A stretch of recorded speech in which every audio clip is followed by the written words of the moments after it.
اعوذ باللہ من الشیطان الرجیم بسم اللہ الرحمن الرحیم قل انی نہیت ان اعبد الذین تدعون من دون اللہ قل لا اتبع اہواءکم قد ضللت اذا وما انا من المہتدین۔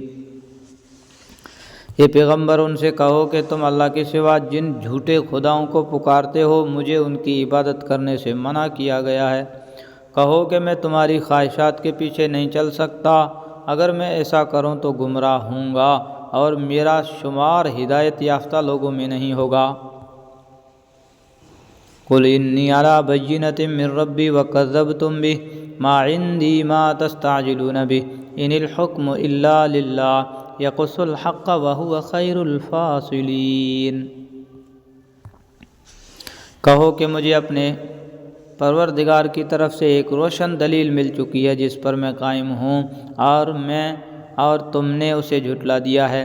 جس چیز کے جلدی آنے کا تم مطالبہ کر رہے ہو وہ میرے پاس موجود نہیں ہے۔ حکم اللہ کے سوا کسی کا نہیں چلتا، وہ حق بات بیان کر دیتا ہے اور وہی سب سے بہتر فیصلہ کرنے والا ہے۔ یہ آیات کفار کے اس مطالبے کی جواب میں نازل ہوئی ہیں جس عذاب سے حضرت صلی اللہ علیہ وسلم ہمیں ڈرا رہے ہیں، وہ ہم پر فوراً کیوں نہیں نازل ہوتا؟ جواب کا خلاصہ یہ ہے کہ عذاب نازل کرنے کا صحیح وقت اور مناسب طریقہ طے کرنے کا مکمل اختیار اللہ تعالیٰ کو ہے، جس کا فیصلہ وہ اپنے حکمت سے کرتا ہے۔ قل لو ان عندي ما تستعجلون به لقضي الامر بيني وبينكم والله اعلم بالظالمین۔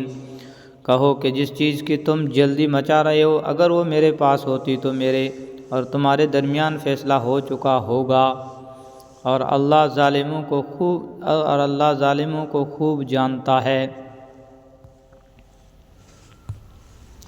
وَعِندَهُ مَفَاتِحُ الْغَيْبِ لَا يَعْلَمُهَا إِلَّا هُوَ وَيَعْلَمُ مَا فِي الْبَرِّ وَالْبَحْرِ وَمَا تَسْقُطُ مِنْ وَرَقَةٍ إِلَّا يَعْلَمُهَا وَلَا حَبَّةٍ فِي ظُلُمَاتِ الْأَرْضِ وَلَا رَطْبٍ وَلَا يَابِسٍ إِلَّا فِي كِتَابٍ مُبِينٍ۔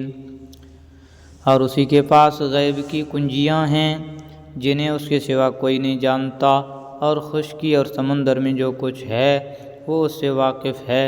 کسی درخت کا کوئی پتا نہیں گرتا جس کا اسے علم نہ ہو، اور زمین کی اندھیریوں میں کوئی دانہ یا کوئی خشک یا تر چیز ایسی نہیں ہے جو ایک کھلی کتاب میں درج نہ ہو۔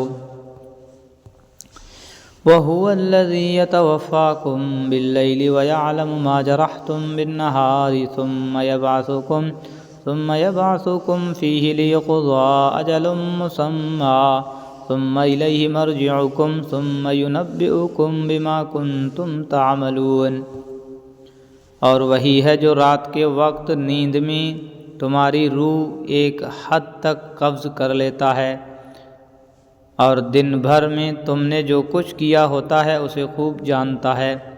پھر اس نئے دن میں تمہیں زندگی دیتا ہے تاکہ تمہاری عمر کی مقررہ مدت پوری ہو جائے، پھر اسی کے پاس تم کو لوٹ کر جانا ہے، اور اس وقت وہ تمہیں بتائے گا کہ تم کیا کرتے تھے۔